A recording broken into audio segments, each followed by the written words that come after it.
सो हम लोग स्टार्ट कर रहे हैं नया chapter ray optics lecture number 1। ठीक, इसमें आपको रेले क्राइटेरिया और रिजॉल्विंग पावर नहीं पढ़ना है, बाकी सब कुछ एज इट इज पढ़ना है। ठीक है, फ्रॉन ऑफर के बारे में यहाँ पे आपके जो रिड्यूस सिलेबस में मेंशन नहीं किया गया है तो मैं उसको पढ़ा दूंगा। ठीक है, चलिए तो अब आपका पहला टॉपिक जो है, सबसे पहले हम लोग पढ़ लेते हैं नेचर ऑफ लाइट, क्योंकि अभी तक जो हमने नेचर पढ़ा हुआ है, नेचर का मतलब ये हो गया कि जिस तरीके से प्रोपगेट करती है किसी एक पॉइंट से दूसरे पॉइंट पे, प्रोपगेट मतलब ट्रैवल करना। ठीक है, अभी चैप्टर का नाम क्या है, वेव ऑप्टिक्स। ठीक, तो पहली बात तो हम लोग ने रे ऑप्टिक्स पढ़ा हुआ है। रे ऑप्टिक्स में क्या सीखा था कि जो लाइट है वो स्ट्रेट लाइन में ट्रैवल करती है। कैसे हमने इमेज फॉर्मेशन करा था ना, तो उसमें क्या करते थे, कहते थे light travelling parallel to the principal axis, हम लोग स्ट्रेट लाइन बनाते थे।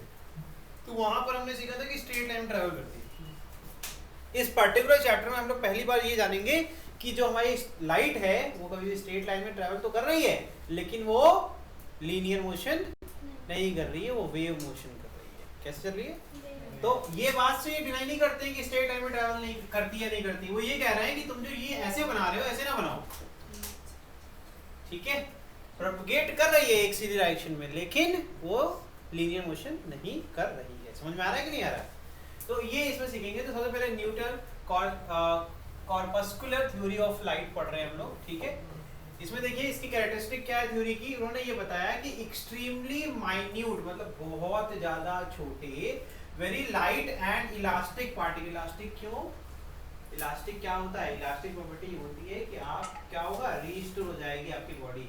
बाउंसिंग नेचर कह सकते हैं हम लोग, क्योंकि रिफ्लेक्शन तो वहीं से आता है, जाती है लाइट हमारे बॉडी पे टकराती है, फिर किसी की आंखों तक पहुंचती है, तभी तो वो हमें देख पाता है। मैंने ये बहुत अच्छा सिखाया था आप लोगों को, रिफ्लेक्शन का फेनोमेनन है ना, कैसे कहते हैं, luminous body, non luminous body. Luminous body कौन सी होती है बताइए? क्या हम लोग ल्यूमिनस है नॉन ल्यूमिनस है? ल्यूमिनस बॉडी वो बॉडी होती है जो खुद से लाइट को, यानी सोर्स सन है। नॉन ल्यूमिनस क्या होती है? उसके बाद खुद का कुछ भी नहीं, हमारे पास नहीं है। लाइट बंद कर दो गायब हो जाएंगे हम, है ना। लाइट जब चालू कर रहे हो तभी मुझे देख पा रहे हो। समझ में आ रहा है कि नहीं आ रहा है? तो इसमें कैटेगरीज होती है। आगे देखिए, elastic particle are being constantly emitted by all luminous body, ये लाइट सोर्स होता है in all direction which are known as corpuscles. याद रखना, यहाँ पे उन्होंने एक टर्म यूज किया, बाद में जाकर के आइंस्टीन साहब सब चेंज कर देंगे, वो फोटोन का पैकेट बना देंगे, वो बात अलग है, लेकिन अभी तो न्यूटन साहब की चल रही है ना। ठीक, तो उन्होंने बोला कॉर्पस्कल्स एमिट होते हैं, मतलब सन जो है हर डायरेक्शन, मतलब जितनी भी पॉसिबल डायरेक्शन हो सकती है आपके दिमाग में, वो हर डायरेक्शन में क्या कर रहा है, कॉर्पस्कल्स एमिट कर रहा है, जो कि बहुत छोटे पार्टिकल होते हैं और इलास्टिक होते हैं। ठीक, आगे These corpuscles travel with the speed of light, उनकी स्पीड, हाँ यहाँ पर ये ठीक है, यहाँ पर आइंस्टीन साहब यही कहते हैं कि वही जो भी ट्रैवल कर रहा है वो स्पीड ऑफ लाइट यानी कि 310 मीटर पर सेकेंड। आगे, when these corpuscles strike the retina of our eye, then they produce the sensation of vision। ये भी बात इनकी सही है, कह रहे हैं। अब ये बात अलग है, कॉर्पस्कल्स को हम जो है बाद में कह देंगे कि भाई हम इसको नहीं ऑब्जर्व कर पाए तो हम इसको नहीं मानते हैं, लेकिन ये बात तो ठीक कह रहे हैं कि सेंसेशन ऑफ जो विजन है वो तभी होता है जब लाइट रेज हमारी आंखों में आके हिट करती है। ठीक, the velocity of these corpuscle in vacuum is 3×8। यहाँ तक इन्होंने कुछ चीजें सही कुछ चीजें गलत। आगे, characteristic of the theory, the different colour of light are due to different size of. यहाँ पर ये थोड़ा सा ये हो गया कंट्रोवर्शियल बात, इन्होंने साइज डिफाइन कर दिया, कह दिया कि भैया जो अलग अलग कलर है, मतलब वेवग्योर हमने ऑब्जर्व किया डिस्पर्सन ऑफ लाइट में, तो कह दिया कि सबका अलग अलग साइज होता है, इसलिए अलग अलग कलर है। ठीक, the rest mass of the corpuscle is 0, कह दिया मास भी जो है वो क्या है, 0 है। The velocity of these corpuscle is an isotropic medium in an isotropic medium is small in all direction but it changes with the change of the medium. तो वेलोसिटी, ये बात इनकी कहीं कुछ हद तक ठीक है, क्योंकि मीडियम रिफ्रैक्शन में यही तो ऑब्जर्व किया गया, बेंडिंग ऑफ लाइट का फिनोमेनन होता ही इसी वजह से है, क्योंकि वेलोसिटी चेंज होती है। जो वेलोसिटी चेंज होती है तो आपका लाइट बेंड कर देता है किसी और मीडियम के अंदर। ठीक, आगे, these corpuscle travel in straight line, ये भी ठीक है। दीज कॉर्पस्कल आर इनविजिबल, ये इनविजिबल भी होते हैं। ठीक है, जो कि आगे चल करके फोटोन की जब खोज हो जाएगी तो वो बात भी हम लोग डिनाई धीमे से कर देंगे। ठीक, the phenomenon explained by this theory, क्या क्या फेनोमेनन इसमें कवर हो जाता है? रिफ्लेक्शन का फेनोमेनन, रिफ्रैक्शन का फेनोमेनन, कैसे? रिफ्रैक्शन वो स्पीड वाली बात से, रिफ्लेक्शन वो सेंसेशन ऑफ समझ में आ गया ना, विजन, ठीक है। रेक्टिलिनियर प्रोपगेशन ऑफ लाइट भी जो स्ट्रेट लाइन में है, existence of energy in light कैसे स्पीड से, ठीक। तो ये सारी चीजें यहाँ से ये वेरीफाई हो जाती है। नेक्स्ट जो नहीं कर पाए ये प्रूफ, इंटरफेरेंस या फिर डिफ्रैक्शन, जो कि आगे पढ़ेंगे हम लोग व्हाट इज इंटरफेरेंस, इसके बारे में अच्छे से जानकारी लेंगे कि इंटरफेरेंस होता क्या है और क्यों होता है, कॉज क्या है। तो वो चीज़ें यहाँ पर इन्होंने नहीं डिफाइन कर पाई, डिफ्रैक्शन भी डिफाइन नहीं कर पाएंगे, पोलराइजेशन को भी डिफाइन नहीं कर पाएंगे। लास्ट में जो लिखा हुआ है ये डबल रिफ्रैक्शन क्या होता है ना, एक रिफ्रैक्शन तो पढ़ा था, डबल रिफ्रैक्शन क्या होता है, रिपीट हो रहा है ना, दो बार हो रहा है, देखते हैं इसके बारे में अपन पढ़ेंगे। एंड टोटल इंटरनल रिफ्रैक्शन को भी ये, अरे मीडियम चेंज हो रहा मल्टीपल टाइम, ठीक है। Velocity of light being greater in rare medium और डेंसर मीडियम, ये भी क्यों होता है ये भी ये डिफाइन नहीं कर पाए। फोटो इलेक्ट्रिक इफेक्ट, ये भी फोटो इलेक्ट्रिक तो कोई यहाँ पर अभी इस समय तो डिफाइन करने के फेज में ही नहीं पहुंचा, क्यों, क्योंकि वो तो बात शुरू होगी आइंस्टीन से, है ना। तो ये सारी चीजें ये डिफाइन करने में असमर्थ है, इसीलिए इनकी जो है कॉर्पस्कुलर थ्योरी जो है वो कुछ चीजों के लिए ही यूज कर सकते हैं। समझ में आया, आगे बढ़ जाए। अब आए भाई नेक्स्ट जो सबसे ज्यादा यहाँ पर इम्पोर्टेंट है, Huygens wave theory of light. This theory was क्या है, enunciated by Huygens in a hypothetical medium known as luminiferous, है ना, luminiferous। ये बड़ा इंपॉर्टेंट है luminiferous। अब यही इनका प्रॉब्लम भी यही शुरू होगा कि डिफाइन नहीं कर पाएंगे भाई ये है क्या, इन्होंने कुछ अपना बना लिया और उसका उसी को एक्सप्लेन करने में असमर्थ हो गए, ठीक। Ether is the imaginary medium which prevails in all space and is isotropic, perfectly elastic and massless। इन्होंने उसका कैरेक्टर भी डिफाइन कर दिया कि भैया ये कैसा होगा और किस तरीके से वर्क करता है, ठीक। आगे देखिए, the velocity of light in a medium is constant but changes with change of medium। तो इन्होंने बोला कि वेलोसिटी जो है मीडियम में कांस्टेंट है, लेकिन जब वो मीडियम चेंज होता है तो उसकी वेलोसिटी भी चेंज हो जाती है। इतनी छोटी छोटी बातें जो है यहाँ पर जो भी बता रहे हैं सब कुछ यहाँ पर आपको सेटिस्फाई कर रहा है। Next, the theory is valid for all type of wave. उन्होंने कहा कि जितने भी टाइप ऑफ वेव आपने पढ़ी है सबके लिए ये वैलिड है। फिर the locus of all ether particle, the locus of all ether particle vibrating in same phase is known as wave front. Phase क्या होता है, एसी में पढ़ा था हम लोग ने, है ना, जब वेव फॉर्म बनता था कैसे, ऐसा उसमें पढ़ते थे अपन, ऐसे कुछ कहते थे ये वोल्टेज का वेव है और ये, आप कह दोगे सेम फेज, कहोगे या नहीं कहोगे।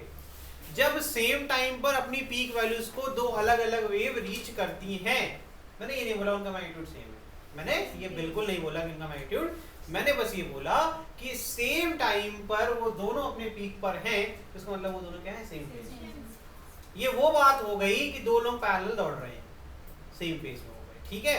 अब अगर कोई एक आगे कोई एक पीछे, देखो हम कहीं का भी कंसेप्ट इस्तेमाल कर सकते हैं, कहीं पर भी, ये यही नेचर होता है पढ़ने का। अगर आप लिंक करके चीजें पढ़ते आ रहे हो तो आपको समझ में बहुत अच्छे से आएगा, नहीं तो आपको दिक्कत हो सकती है। ये मैंने क्या बना दिया, मैंने ये दिखाया कि जब ये मैक्सिमम पे है तो ये कहां पर है, 0 पर, 0 पे है। जब ये 0 पर है तो ये मैक्सिमम, इसका मतलब ये पीछे चल रहा है। कितने से चल रहा है पीछे, आप आग बोल के कह सकते हो पाई बाई, कह सकते हो ना भाई, ठीक है। तो ये कहां से पढ़ के आ रहे हैं हम लोग, एसी से। तो एसी को भी यूज कर सकते हैं आप चीजों को समझने के लिए बॉस, बस आपको ध्यान से पढ़ने की आवश्यकता है और कुछ भी नहीं, ठीक है। तो जो कुछ चीजें हम पीछे पढ़ के आ रहे हैं वो यूज करने के लिए पढ़ के आ रहे हैं बेटा, वो छोड़ना नहीं है बिल्कुल भी, ठीक है। Next, light travels in the medium in the form of wave front. ये बहुत इंपॉर्टेंट है, वेव फ्रंट को समझना बहुत इंपॉर्टेंट है। वेव फ्रंट आपने अनजाने में बहुत देखे हैं, आपको पता नहीं है, लेकिन आपने अनजाने में बचपन से देखे हैं। आपके घर के सामने कीचड़ हो गया, उसमें पत्थर मारने के बिना तो निकलता नहीं कोई, है ना, कभी नहीं, हो नहीं सकता। तालाब के बाहर चले गए, है ना, तो वहाँ पे तो होते हैं ना निब्बा निब्बी, वो तो अपना वो पूरा विश करके, है ना, इसको फेंकेंगे अपन हाथ में, है ना, फिर वो अगर वो सिस्टम होगा सेट तो हो जाएगा, है ना। तो वो सब जो करते हैं तो उस टाइम पे निब्बा निब्बी ध्यान से कहा, मैंने फेंका तो यहाँ ये क्या ऐसे आ रहा है, पानी हमारी तरफ आ रहा है ना। अब उन्होंने कभी इसमें ध्यान नहीं दिया, लेकिन फिर वहाँ एक बैठा था, है ना, हक से सिंगल, वो बैठ के चश्मा लगा किताब लेके बैठा है ना। वो लड़का जो कि बनेगा बाद में जाके इलॉन मस्क, है ना। फिर ये क्योंकि कुछ दिन बाद तो इनको ठेला ही लगाना है, लेकिन वो तो पढ़ रहा है, तो उसने देखा जब ये पत्थर फेंकते हैं यार बार बार, तो बार बार ये वेव आती है कुछ, है ना, अपनी तरफ। वो किनारे बैठा है पैर डाल के पानी में, तो वो बार बार देखता है, जब भी फेंकते हैं तो वो, और वो देखता है कि हर डायरेक्शन में एक सर्कुलर आपका ऐसे पहाड़ की तरह बन रहा है। उसको नॉलेज नहीं है, लेकिन उसने एक चीज ऑब्जर्व करी कि यार जब भी कुछ चेंज आता है स्टेट में किसी एक्सटर्नल सोर्स के, सोर्स क्या है, पत्थर ही तो है, जब स्टोन आप फेंकते हैं तो पानी तो पहले स्टिल था, एकदम फ्लैट था, तो जैसे ही उसमें आप पत्थर डालते हो वैसे ही वहां पे एक वाइब्रेशन शुरू हो जाता है ना। और उसने ये पाया कि पानी जो है वो बाहर नहीं आ रहा है, बस वहीं पर भी ऊपर और नीचे, ऊपर नीचे। ऐसा नहीं है कि पानी आपका बाहर आ जाएगा, है ना, उसकी बात नहीं हो रही। और ये डिस्टरबेंस क्रिएट जब हो रही है तो उसकी वजह से जो पार्टिकल्स हैं वो क्या करने लग रहे हैं, कुछ एक तरीके से वेव तरीके से ट्रैवल कर रहे हैं, ट्रैवल नहीं कर रहे हैं, पार्टिकल सिर्फ ऑसिलेट कर रहे हैं। हम लोग ये चीज अभी सीखेंगे, ठीक है। प्रोपगेशन ऑफ पार्टिकल जो हो रहा है वो वर्टिकल हो रहा है, ऊपर और नीचे। और ये चीज कैसे पता चली, उसने कहा एक नाव डाल देते हैं, क्या करते हैं, एक नाव डाल देते हैं पानी में, ठीक है, और नाव को रख दिया स्टिल वाटर में, तो वो कहीं नहीं जाएगी। ये घर पे खुद से भी कर सकते हो एक्सपेरिमेंट, याद जाग करना, आपको देखने को मिलेगा। आप जैसे ही उसमें कुछ भी वाइब्रेशन करते हो नोटिस करना कि आपकी नाव बाहर नहीं आएगी पानी से, वो जहां पर भी है वहीं पर वो नीचे और ऊपर। आप स्लो मोशन कैमरा लगा करके आज ये एक्सपेरिमेंट करके मुझे दिखाओगे, है ना, करोगे ना तुम लोग। नाव बना लेते हो ना, नाव नहीं बनाता तो भैया पेपर रख लेना तुम यार, मैं नाराज ना होना है, पेपर रख देना तुम एक को, और पेपर रख करके बाल्टी या टब होगा उसके अंदर बीच में कोई एक पत्थर डाल देना, तो नोटिस करना स्लो मोशन कैमरा जब लगा के देखोगे तुम्हें देखने को मिलेगा कि वो पेपर से ऊपर जा रहा है और नीचे। और आप एक और चीज कर सकते हो, आप डिस्टेंस मेजर कर लेना कितनी दूरी पर आपने टब के एज से रखी है, वो कहीं जाएगा नहीं, वहीं पर ही ऊपर और नीचे। ये बहुत शानदार एक्सपेरिमेंट होता है, करके आप सीख सकते हो कि वेव फॉर्मेशन क्या है, ठीक है। अब वापस से आते हैं वेव फ्रंट के ऊपर, अभी इसके ऊपर एनिमेशन देखेंगे, लेकिन एक बार फिर से इधर देख लेते हैं ये क्या हो रहा है। तो यहाँ पर देखो ध्यान से, एक सोर्स है हर डायरेक्शन में एमिट कर रहा है, ठीक है, एमिट कर रहा है। तो अब यहाँ पर ये वेव फ्रंट क्या होता है, जब वो सेकेंडरी सोर्स बना दे, क्या करते, सेकेंडरी सोर्स बना दे, मतलब लाइट आ रही है, ठीक है, एमिट हो रही है, कुछ दूर ट्रैवल कर रही है, तो अलग डायरेक्शन जा रही है कि नहीं जा रही है। सुनना मेरी बात, क्या जो बंदा यहाँ से देख रहा है, यहाँ से देख रहा है, उसके लिए सोर्स तो ये वाला हो जाएगा जो कुछ डिस्टेंस पे है। देखो ये सोर्स छुपा हो सकता है, लेकिन जब वो जिस जहां से वो देख रहा है उसका विजन सिर्फ यहां तक सीमित है, तो उसके लिए लाइट तो यहीं शुरू होती है ना। माइनिंग में कभी अगर देखना, गूगल पे यूट्यूब पे देखना, तो माइनिंग में क्या करते हैं, पहले तो लाइट वाइट का सिस्टम था नहीं, अभी आज भी यूज करते हैं ऐसे एरिया जहाँ पे इलेक्ट्रिसिटी नहीं है, वहाँ माइनिंग करनी है, लाइट भी चाहिए, माइन में लाइट चाहिए, तो क्या करते हैं वहां पर वो मिरर लगा देते हैं, है ना, कन्वर्जिंग मिरर लगा देते हैं। क्या करते हैं, ऊपर से चल रहा है लाइट, उससे फिर दूसरे वाले पे, फिर तीसरे वाले पे। अब तुम अंदर हो माइन के अंदर, तो तुम्हारे सामने जो आखिरी मिरर होगा वही से रोशनी तुम्हारी तरफ आ रही है, तुम्हारे लिए सोर्स तो वही होगा ना। बन रहा है कि नहीं बन रहा, कुछ समझ में आ रहा है कि नहीं आ रहा है। तो इस तरीके से जो ये साथ में ट्रैवल कर रहे हैं, सेम फेज में लाइट वेव ट्रैवल जो कर रही है, जिस इंस्टेंट पे देखोगे तो एक हमेशा एक रिंग बनेगा। कैसे, फिर से पानी वाली बात करते हैं, अभी मैं दिखाऊंगा अभी एक एनिमेशन आपको। अगर यहाँ से आपने पत्थर डाला तो क्या होगा, इस तरीके से इस तरफ, इस तरफ, इस तरफ, ठीक है। वो सर्कल क्यों बनता है, सर्कल क्या होता है, collection of all the points ना at a fixed distance from the source. तो एक्चुअल में जितने पार्टिकल थे, मान लो यहाँ पार्टिकल है, इतनी दूरी पर पार्टिकल है, इधर एक पार्टिकल है, इधर पार्टिकल है, ये सब जब ऊपर नीचे करने लगे तो तुम्हें क्या दिखा, ऐसे एक रिंग दिख गई। एक्चुअल में वो सब अपना इंडिविजुअल कर रहे हैं मोशन, लेकिन हुआ ये कि तुम्हारी आंखों को ऑब्जर्वेशन ये हुआ कि यार ये जितने भी पड़ोसी हैं, तुम इमेजिन करो जितने पड़ोसी हैं सब ऊपर नीचे करने लगे, तुम्हें लगेगा वो साथ में ऊपर आ रहे हैं और साथ में नीचे जा रहे हैं। और क्योंकि लिक्विड होता है तो लिक्विड तो एकदम मिक्सचर होता है ना, वो तो है ना, तो उसमें ऐसा लगेगा फ्लूइड टाइप का है, तो आपको लगेगा पूरा पानी ऊपर आ रहा है, पूरा पानी नीचे जा रहा है। समझ में आया, वो पहाड़ क्यों बनता है, पहाड़ एक collection of all the liquid molecule जितने हैं एक साथ जो ऊपर नीचे कर रहे हैं, क्योंकि वो इक्वल डिस्टेंस पर हैं, इक्वल वाइब्रेशन इनके साथ हो रहा है, सारे सेम फेज में हैं, उसी प्रकार से, ठीक, उसी प्रकार से। मेरी बात समझने कुछ आ रहा है, नहीं आ रहा तो एनिमेशन में सब कवर हो जाएगा, ठीक है, कोई बात नहीं, ठीक है, इतना आया समझ में। तो यहाँ से जो आपके बने, देखो ये क्या लिखा हुआ है, पढ़ो इसको, क्या लिखा हुआ है, ये आपका ओरिजिनल वेव फ्रंट है, ठीक है, ये आपका ओरिजिनल मतलब पहली बार जो यहाँ पर बनी थी आपकी रिंग, ठीक।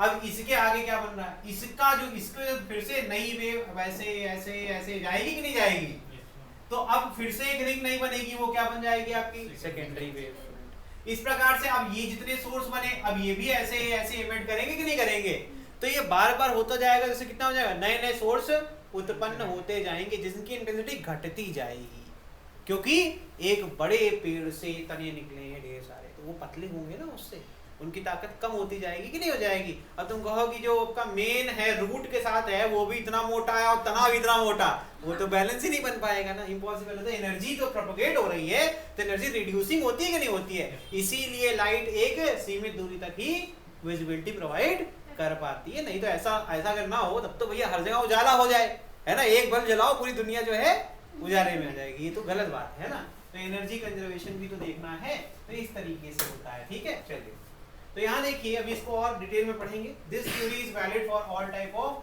wave. When the light travels in medium, then the particle of medium start vibrating and the consequently a disturbance is created in the medium. जो मैंने भी पानी वाला इतना कहानी बताया सब इसी के लिए बताया था, उसमें डिस्टर्बेंस जब क्रिएट हुई तो सारे लिक्विड पार्टिकल डिस्टर्ब हो गए और वेव फ्रंट बनाने लगे. Every point on the wave front becomes the source of secondary wavelet. It emits secondary wavelet in all direction which travels with the speed of light. ठीक है, चलिए बहुत बढ़िया, ये हो गया. कुछ अगर डायग्राम बनाना हो तो बना सकते हैं इसको बाद में, ठीक है. The tangent plane to these secondary wavelet represent the new position of wave front. Tangent क्या होता है, tangent सबने पढ़ा होगा, है ना. Tangent आप ऐसे बना दीजिए, है ना, तो आपको सारा tangent मान जरा यहाँ पर अरे ये तो फिर से सर्कल बन गया, बनेगा ही, बनना भी चाहिए, है ना. तो अब अगर देखो, अगर हम प्रोपगेशन आगे की तरफ देखते हैं आफ्टर सम टाइम, तो मैंने वो वाले सारे सोर्स ले लिए जो कि अलाइन है वर्टिकली, बहुत दूर खड़ा हूं मैं, है ना. तो ये सन हो गया, सन बहुत डिस्टेंस पे है, तो हमारे पास जो आता है हम क्या मानते हैं, जितने वेवलेट हैं वो सब एक ही अलाइन आ रहे हैं कि नहीं आ रहे, हम प्लेन वेव फ्रंट मान के चलते हैं, क्योंकि डिस्टेंस बहुत ज्यादा है. अब सोचो तुम बहुत बड़ा, जैसे धरती, मैंने कितना अच्छा एग्जांपल दिया था, धरती जो है, अभी धरती पे खड़े हो जाओ, यहाँ से 1 किलोमीटर देखो, जगह एकदम सीधा है, फ्लैट, जबकि ऐसा है नहीं, क्या है, कर्व्ड है ना पूरा सरफेस, लेकिन बिकॉज ऑफ लार्ज डिस्टेंस हमारा विजन सीमित है यार. इन्फिनिटी कहते जरूर है लेकिन दिखता किसको है, हम लोग इन्फिनिटी पता क्यों कहते हैं, ये इसके साइंस है, जो टेलीस्कोप ये सब बना रखा है हम लोग. मतलब हमारी लिमिटेशन ऐसे है कि अगर आपका इंस्ट्रूमेंट है तो हमारी लिमिटेशन बढ़ जाएगी. तो यहाँ पर भी क्या हो रहा है, हम बहुत बहुत बड़ा स्फीयर देख रहे हैं. जो सन है उसका जो वेव फ्रंट बना हमारे पास आते आते इतना बड़ा हो गया कि जब मैंने ऐसे ऊपर देखा तो यहाँ से लाइन में सारे सोर्स हमको दिख गए. तो मुझसे आगे जो भिड़ रहा है वो कौन सा भिड़ रहा है, प्लेन वेव फ्रंट, ठीक है.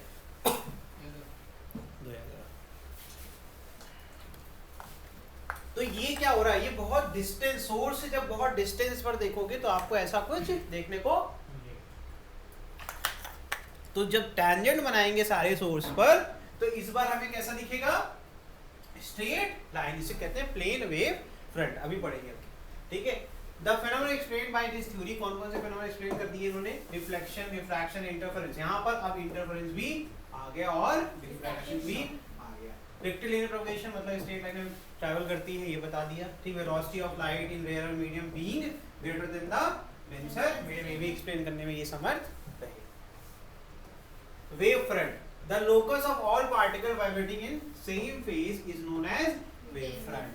Type of wave front क्या होता है, the shape of wave front depends upon the shape of light source from the wave front originate, ठीक है. On this basis there are 3 type of wave. इनके आधार पर 3 प्रकार के wave front होते हैं, ठीक है. अब थोड़ा एनिमेशन देख लेते हैं. आई थिंक मैंने ये बताया है ना. अब एनिमेशन देखो ध्यान से, जितनी चीजें बताई हैं वो आपको समझ में आने लगेगी. ये वो तालाब का पानी है जो कि प्रोपगेट कर रहा है डायरेक्शन में, इसी से वेव फ्रंट पढ़ना सबसे अच्छा होता है, ठीक है. वो सर्कल क्यों बन रहा है, मैंने अभी सिखाया था ना, सर्कल क्यों बन रहा था, सारे पार्टिकल आपके एक साथ सेम फेज में प्रोपगेट हो रहे हैं. सिर्फ एनिमेशन देखना है आपको. वो कर्व क्यों बन रहा है, देखो दिखा क्या कर रहा है, पार्टिकल वर्टिकल ऑसिलेशन परफॉर्म कर रहा है, दिख रहा है,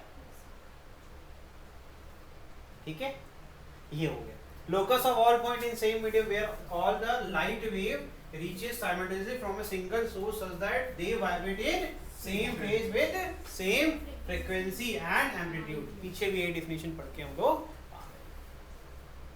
अब पहला होता है स्फेरिकल वेव फ्रंट। अच्छा देखा जाए, अभी देखो तुम लोग को हम वापस से ले चलेंगे, तुम लोग को दो वेव फ्रंट मैंने एक साथ पढ़ाए हैं, मैं दिखाता हूँ कहाँ।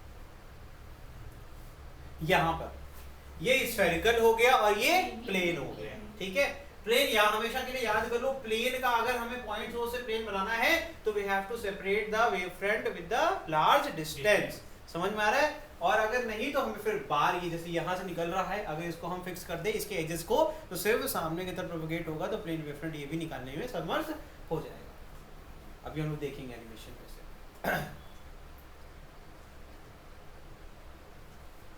देखिए है ना ये स्फेरिकल, ये क्या है, कलेक्शन ऑफ ऑल द जो आपके सेकेंडरी सोर्स हैं, फिर ये टर्शियरी सोर्स होंगे, फिर वेवलेट प्रोड्यूस होंगे, राइट। तो ये क्या हो रहा है, ये आपका इसका आर्क बढ़ता जा रहा है, ठीक है। ये क्या हो गया आपका स्फेरिकल। अगर इसको कर देखो, अब ये 2D सरफेस है बेटा, आप कहोगे सर स्फेरिकल लिख रहे हो, बना रहे हो सर्कल, बेटा वो 3D डायरेक्शन मतलब हर दिशा में आपको इस प्रकार से देखने का इमेजिन करना पड़ेगा, ठीक है।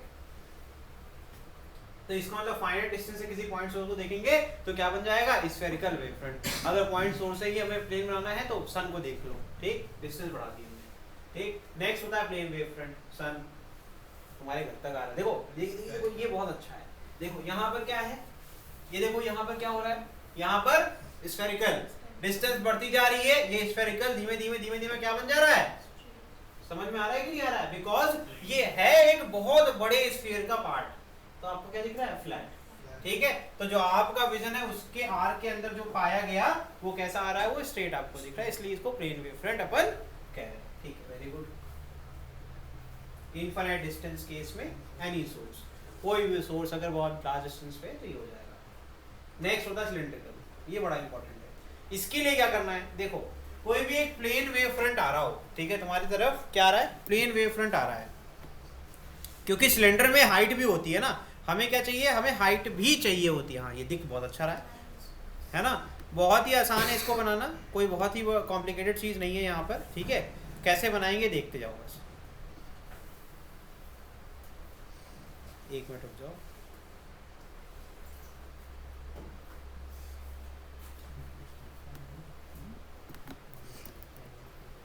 देखिए तो यहाँ से प्लेन वेव फ्रंट आ रहा था, मैंने क्या किया, आगे एक ओपेक सरफेस लगा दिया, ओपेक लगा दिया, और उस ओपेक सरफेस में बीच में एक ऐसे लाइन कट कर दी, बीच में छोटा सा इस तरीके से खिड़की बना दी, ऐसे दोनों हाथ के बीच में जगह जो है ना, ये हो गया।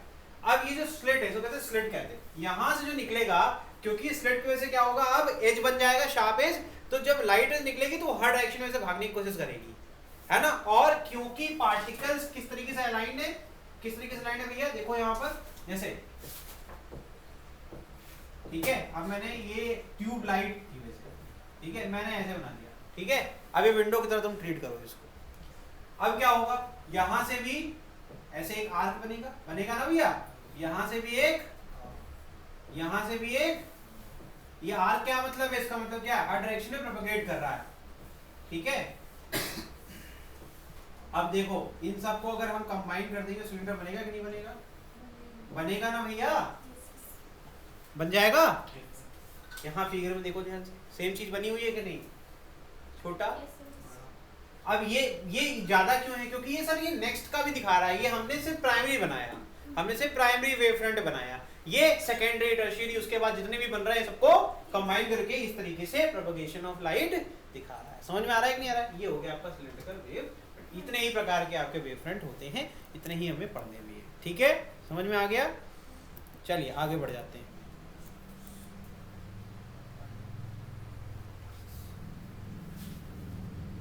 एक ही आपके स्लाइड में सब कुछ, ठीक है। सिलिंड्रिकल वेव फ्रंट क्या होगा, एक्सटेंडेड और लीनियर सोर्स से बनाया जाता है, ठीक है। और यहाँ पर फाइनाइट डिस्टेंस पर सोर्स को रखना पड़ेगा, आपको सोर्स को हमेशा इतने डिस्टेंस पर रखना है कि वो प्लेन वेव फ्रंट प्रोड्यूस करे, और उसके बाद उसको पास करना है किसी एक पतली सी स्लिट के अंदर से, आपको क्या मिल जाएगा, सिलिंड्रिकल। प्लेन के लिए you have to increase the distance between source and आपका जो ऑब्जर्वर है, अगर डिस्टेंस बढ़ा दोगे तो क्या बन जाएगा आपका प्लेन। ये तो पहले ही पढ़ लिया।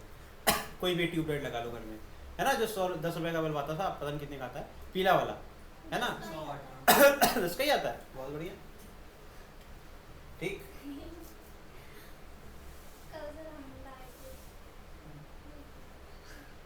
पैसा बहुत है तुम्हारे पास, क्यों पता है क्यों कह रहा हूँ, बिजली का बिल बहुत आता है उसमें। हाँ पढ़ा बहुत बढ़िया, ठीक है। अब ये सब डेफिनेशन की कोई आवश्यकता खास है नहीं, वो मैं लिखवाऊंगा ही आगे चल के। अब मैं वेव नॉर्मल पढ़ा रहा हूँ, ठीक है। देखो इसको क्या है, perpendicular drawn at any point two the surface of a wave front, ठीक है। अब सरफेस तो पीछे बना के आ रहे हैं, प्लेन बना लिया, स्फेरिकल बना लिया, तो क्लियर हो गया ना सरफेस क्या होगा, ठीक है। Which shows the direction of propagation. तो ये परपेंडिकुलर लाइन होगी, हमेशा क्या होनी चाहिए, मैं तो ऐसे कहता हूँ इसको एरिया वेक्टर है यार। क्या है ये, एरिया, सरफेस है, सरफेस का एरिया वेक्टर बनाओगे ऑटोमेटिकली क्या बन जाएगा, वेव नॉर्मल। नॉर्मल वर्ड का मतलब होता है परपेंडिकुलर, वेव का परपेंडिकुलर, वेव का परपेंडिकुलर, तो जो डायरेक्शन ऑफ प्रोपगेशन ऐसे चल रही है, तो ये हो गया तुम्हारा, है ना, इस तरीके से। अब ये एक्चुअल में ऐसे बना दिया, collection of all the waves में ऐसे बना दूंगा, मैं कह दूंगा ये हो गया वेव नंबर, वेव नॉर्मल, माफ करना, ठीक है। ये क्या हो गया, ये हो गया मेरा सरफेस, ये कैसा है, स्फेरिकल वेव फ्रंट। किसी पॉइंट पे मैं परपेंडिकुलर बनाऊंगा तो मुझे क्या मिल जाएगा, वेव बना, दिख रहा है। ये मैंने बनाया स्फेरिकल वेव फ्रंट, ये मैंने बनाया सेकेंडरी सोर्स, और उसके परपेंडिकुलर मैंने इस तरीके से, ठीक है। ये हो गया वेव। कितने प्रकार के होते हैं, स्फेरिकल हो गया, प्लेन हो गया, है ना। देखो ये वाला तो क्लियर होगा, तो देखें ऑनलाइन दिख रहा है कि नहीं बच्चों को, दिख तो रहा है, सही, कोई दिक्कत नहीं। स्फेरिकल के केस में भैया हमारे को ऑप्शन ही नहीं है ना, इस तरीके से ही बनेगा। प्लेन में तो भैया सीधे फ्लैट है वो, है ना, वेव फ्रंट कैसा बन रहा है, फ्लैट, तो सारे क्या हो जाएंगे, वेव नॉर्मल सारे पैरेलल टू ईच अदर हो जाएंगे, इसमें कहीं पैरेलल नहीं हो सकते। सिलेंड्रिकल में भी क्या होगा, उसमें ये दोनों का कॉम्बिनेशन हो जाएगा, किसी एक पर्टिकुलर लाइन में देखोगे तो वहां आपके पैरेलल मिलेंगे। सिलेंड्रिकल बनाते हैं, सिलेंड्रिकल तो और आसान है वैसे, देखो, हाँ ये है तो बना, ये देखो ये बना, देखो यहाँ पर ध्यान से, हर डायरेक्शन में इस तरीके से, तो यहाँ पर भी इस तरीके से, यहाँ भी, ये सब क्या हो गए, पैरेलल। लेकिन दूसरे साइड में देखेंगे, इस तरफ देखेंगे, तो यहाँ पर भी आपके पैरेलल। तो किसी एक, क्योंकि इसमें क्या होती है, एक हाइट होती है, ये हाइट ना होती अगर, तो कभी भी हमें, क्योंकि दोनों का कॉम्बिनेशन है, स्फेरिकल और प्लेन का कॉम्बिनेशन क्या बनता है, सिलेंड्रिकल, इसीलिए ऐसा होता है, ठीक है बेटा। अब ये टेबल इंपॉर्टेंट है, ये टेबल आप लिखना है आपको, ये टेबल, ठीक है। तो क्या मैं पूरा एक बार पीछे कर दूं, लिखोगे तुम लोग कुछ कि आगे बढ़ जाए, तो वीडियोस लिखोगे घर पे, कह रहे हो, हैं, हाँ तो लिख लेते हैं, तो एक टेबल को बना रहे हैं, हाँ टेबल बनाओ, बस नहीं होता वैसे, ठीक है, आता हो तो छोड़ देना, बाकी सर ये वही वाली पीपीटी है जो आपने हम लोग को दी थी, हाँ। सर ये तो वही पीपीटी है ना जो आपने पिछले, तो यहाँ पे क्या है, इस टेबल में देखिए, कंपैरेटिव स्टडी, मतलब सारे जितने भी रिलेशंस है वो आपको मिल जाएंगे एक जगह पर। इसमें जो इंपॉर्टेंट है वो एम्पलीट्यूड के बारे में जो बात हुई है उसको पढ़ते हैं, ठीक है। क्या है शेप ऑफ लाइट सोर्स, ये तो आपको पता ही है, पीछे पढ़ के आ रहे हैं।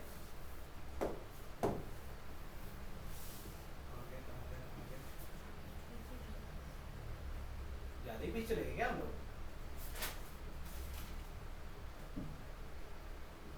देखो स्फेरिकल पॉइंट सोर्स ये सब पढ़ के आ रहे हो ना, ये वेव फ्रंट अभी बना के आ रहे हैं पीछे। ये जो इंपॉर्टेंट है, variation of amplitude with distance, distance बढ़ेगी जब ज्यादा दूर हो जाएंगे, तो क्या होगा, जैसे जैसे अर्थ पे जो सूरज की रोशनी आती है ना, जब वो एमिट होती है तो कितनी हाई इंटेंसिटी जल जाएगा, कहते हैं ना, वो गया है ना L1, क्या है अपना स्पेसक्राफ्ट गया है ना अभी ऑब्जर्व, वो कितनी ज्यादा डिस्टेंस पर है, क्यों, क्योंकि वो झेल नहीं पाएगा उतना हीट, है ना। तो इसका मतलब इंटेंसिटी जो है आपकी, जो जैसे जैसे एम्पलीट्यूड की बात करें वो घट जाएगा, जैसे जैसे डिस्टेंस बढ़ जाएगा, इनवर्सली प्रोपोर्शनल होता है, ठीक। यहाँ पर क्या है, r की बात कर रहे हैं, r और ये d दोनों एक ही चीज, डिस्टेंस को represent, variation of intensity with distance, ये क्या होता है, inversely proportional to the square of the distance, ठीक है। Cylindrical linear source of light, ठीक, लीनियर सोर्स ऑफ लाइट मतलब प्लेन वेव फ्रंट को इमिट कर रहा है और स्लिट से निकलेगा तो कैसा निकल जाएगा, सिलिंड्रिकल। अब यहाँ पर स्क्वायर रूट टाइम्स होता है inversely proportional of the distance, amplitude की बात हो रही फिर अगर इंटेंसिटी की बात करेंगे तो वो इनवर्सली प्रोपोर्शनल होता है किसके, डिस्टेंस ऑफ द जो भी आपका सोर्स है। ठीक, next plane extended large source और point source situated at very large distance. और ये हो गया आपका डायग्राम वेव फ्रंट का। ये क्या है, ये हमेशा कांस्टेंट होता है बिकॉज वो प्लेन वेव फ्रंट चलता है। ठीक, और इंटेंसिटी भी क्या होती है, कांस्टेंट। लेकिन ये एक लिमिटेड डिस्टेंस की बात हो रही है। ठीक, अब देखो बेटा एक चीज तो क्लियर हो गई यहाँ पर, जो सबसे ज्यादा इंपॉर्टेंट है कि ये सवाल यहाँ पूछ सकते हो कि सर यहाँ पर ए कांस्टेंट और आई कांस्टेंट क्यों है। एक सवाल क्यों बेटा, क्योंकि जो पार्टिकल्स है वो एक ही साथ एक ही गाड़ी पर बैठे हुए हैं और वो साथ में ट्रेवल कर रहे हैं, कोई भी अलग डायरेक्शन में नहीं जा रहा है। नोटिस करो इसमें, यहाँ पे पार्टिकल बट जा रहे हैं, डायरेक्शन उनकी चेंज है, तो एक गाड़ी पे तो नहीं बैठे है ना, एक गाड़ी पे तो नहीं बैठे। यहाँ पर एक ही पॉइंट से कई बसें निकल रही हैं और एक बस में कुछ लोग बैठे हुए हैं सिलेंड्रिकल वाले केस में। पॉइंट की तो बात ही ना करो, इसमें तो कोई गाड़ी नहीं, अकेले भाग रहे हैं, सब अकेले भाग रहे हैं और हर डायरेक्शन में भाग रहे हैं। ठीक है, तो कभी भी जब कलेक्शन ऑफ पार्टिकल्स कम हो जाएगा तो इंटेंसिटी तो कभी भी सेम रह ही नहीं सकती है, क्योंकि इंटेंसिटी तो वही हो गया ना जितनी सारी लाइट रे आ रही है हमारे पास। तो ये सब पार्टिकल्स क्या है, लाइट रे की तो पार्टिकल है, घट जाएंगे तो इंटेंसिटी घट जाएगी। जब तक ट्रैवल करेगी साथ में ट्रैवल करेंगे, इंटेंसिटी मेंटेन करेंगे, लेकिन ये तो गलत बात हो जाएगी कि इनफाइनाइट डिस्टेंस तक जाएंगे, कभी नहीं हो सकता। लेकिन जितनी दूर जाएंगे उतनी दूर तो कम से कम, जैसे सनलाइट जब सूरज उग जाता है तो तुम्हारे घर में जितनी रोशनी आ रही है उतनी बगल वाले में भी आती है ना, छत पे जब लोग खड़े हैं तो उस केस में। अब शैडो का केस मत ले आना भैया, तो ध्यान दे, है ना, धरती पे बराबर इंटेंसिटी होती है ना, कभी सोचा नहीं ऐसा क्यों, क्योंकि एक फिक्स डिस्टेंस सोर्स की अगर देखेंगे तो यूनिफॉर्म प्लेन वेव फ्रंट पड़ रहा है हर जगह पर, तो इसका मतलब है इंटेंसिटी ऑफ लाइट भी क्या होगी, कांस्टेंट, एम्पलीट्यूड क्या होगा, कांस्टेंट। समझ में आया इसका कंसेप्ट का मतलब क्या है, ये बहुत इंपॉर्टेंट था। आगे बढ़ जाते हैं, next the phase difference between various particle on the wave front is zero. किसी एक पर्टिकुलर वेव फ्रंट पे बैठ जाओगे भैया तो वहां पर सारे पार्टिकल सेम फेज में मिल जाएंगे, तो वेव फ्रंट के लिए फेज डिफरेंस क्या हो जाएगा, जीरो। ठीक, ये मैंने बोला कि कई अलग डायरेक्शन में बसें जा रही हैं, तो भैया एक बस में अंदर जाओगे चेक करने तो उस बस में तो सारे एक ही साथ दिखेंगे ना तुमको, तो फेज डिफरेंस होगा नहीं। समझ में आया कि नहीं आया? जब अगर आप सोर्स से बैठ जाओगे और सारे अलग अलग वेव फ्रंट को ऑब्जर्व करोगे तो आपको लगेगा कि सबकी डायरेक्शन अलग है लेकिन फेज सबका सेम है। समझ में आ गया? चलो, ये these wave front travel with the speed of light and our direction isotropic medium, a point source of light always gives rise to a spherical, ये सब बेटा कंक्लूजन है। In an isotropic medium it travels with different velocities in different direction, क्योंकि वहाँ uniform नहीं होता ना। आगे normal to the wave front represent a ray of light, it always travel in the forward direction in the medium, आगे की तरफ हमेशा चलेगा। नेक्स्ट,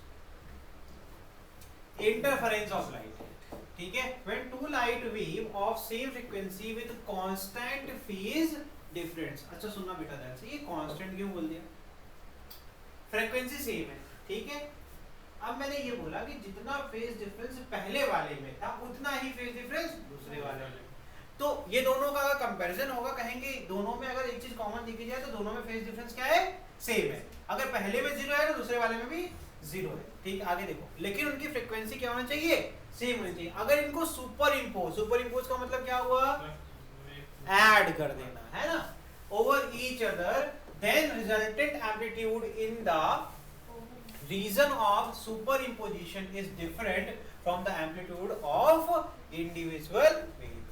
जब एम्पलीट्यूड की बात करूंगा दिमाग में कहीं बैक साइड में होना चाहिए कि इंटेंसिटी में भी बदलाव आ रहा है, पढ़ के पीछे आ रहे हैं, जितने रिलेशन पढ़े थे डिस्टेंस के रिलेशन हो सकता है कहीं स्क्वायर टाइम हो, चाहे डायरेक्टली इनवर्सली प्रोपोर्शनल हो, लेकिन रिलेशन तो वही चल रहा है ना। तो एम्पलीट्यूड में अगर चेंज आया तो इसका मतलब कहीं ना कहीं कह सकते हैं इंटेंसिटी में चेंज आना ही आना है। एक और रिलेशन पढ़ा देता हूँ, एक और रिलेशन यही ऐड कर देता हूँ।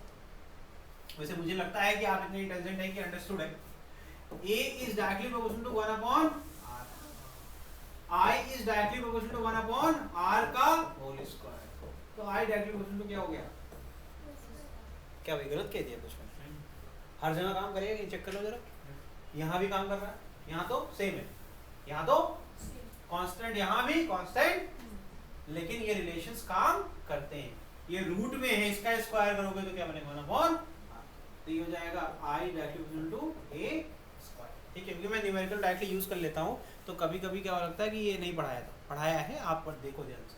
ठीक, तो भैया इससे समझ में आता है, ये मैंने इसलिए एक बार और पढ़ाया आपको, क्योंकि ये लाइन आपको याद रखनी पड़ेगी। ब्रैकेट में इंटेंसिटी इसीलिए लिखा हुआ है क्योंकि वो किस पे डिपेंड करता है, एम्पलीट्यूड पे। इंटेंसिटी किस पे डिपेंड करता है, हट जाओ, एम्पलीट्यूड के ऊपर। ठीक है, वेरी गुड। आगे क्या कह रहे हैं, this modification in the intensity in the region of superposition is called interference. इसी फेनोमेनन कहते हैं इंटरफेरेंस ऑफ लाइट। फिर से अगर हल्की हल्की भाषा में पढ़ा जाए तो क्या, दो लोग आ रहे थे, है ना, दोनों का जो फेज डिफरेंस था वो क्या था, सेम था, दोनों की फ्रीक्वेंसी रेट ऑफ प्रोपगेशन मतलब सेम था, ठीक है, और उन दोनों को क्या कर दिया हमने, क्लब कर दिया, जोड़ दिया, ऐसे करके मिला दिया। ठीक, दो लोग ऐसे जा रहे हैं, दोनों पकड़ के हमने कहा साथ में जाओ, एक कार करी, हमने कहा क्लब, इसमें क्या कर दो, ये ग्रुप में जाओ सब लोग, है ना, ऐसे पैसा बचेगा। साथ में बैठ गए, साथ में चल रहे हैं, तो ऑब्वियसली एम्पलीट्यूड उनका सेम रह सकता है क्या, नहीं रह सकता ना। एडिशन वर्ड ऐसे सुन लो, इसे याद कर लो, एडिशन होगा तो कुछ बढ़ेगा ही या चेंज आएगा, है ना, लेकिन कभी भी सेम तो नहीं रह सकता है। उसी मॉडिफिकेशन को कहा जाता है इंटरफेरेंस ऑफ लाइट। समझ में आया कि नहीं आया? तो उनके जो एम्पलीट्यूड और इंटेंसिटी में चेंज पाया गया आफ्टर द सुपरपोजिशन। जब तक वो साथ में चल रहे तब तक चेंज आएगा, जब उतर गए कार से अलग अलग दिशा में चले गए तो फिर से वो नॉर्मल पुराने वाले स्टेज में आ जाएंगे कि नहीं आ जाएंगे। ठीक, तो ये कंस्ट्रक्टिव इंटरफेरेंस क्या होता है, when resultant intensity is greater than the sum of two individual wave intensity, तो क्या हो जाएगा आपका, then the interference is called as, मतलब कि कॉम्बिनेशन जब उनको सुपरइंपोज किया तो कंबाइंड इंटेंसिटी की वैल्यू ज्यादा है इंडिविजुअल के सम के बराबर। मतलब कि यहाँ कह रहे हैं, मान लो इनकी I1 थी, इनकी I2 थी, दोनों का जो सम कर रहे हैं कोई एक वैल्यू आ रही है, इससे भी ज्यादा आपकी सुपरपोजिशन की इंटेंसिटी आ गई। समझ में आ रहा है कि नहीं आ रहा? तो कैसा है, कंस्ट्रक्टिव।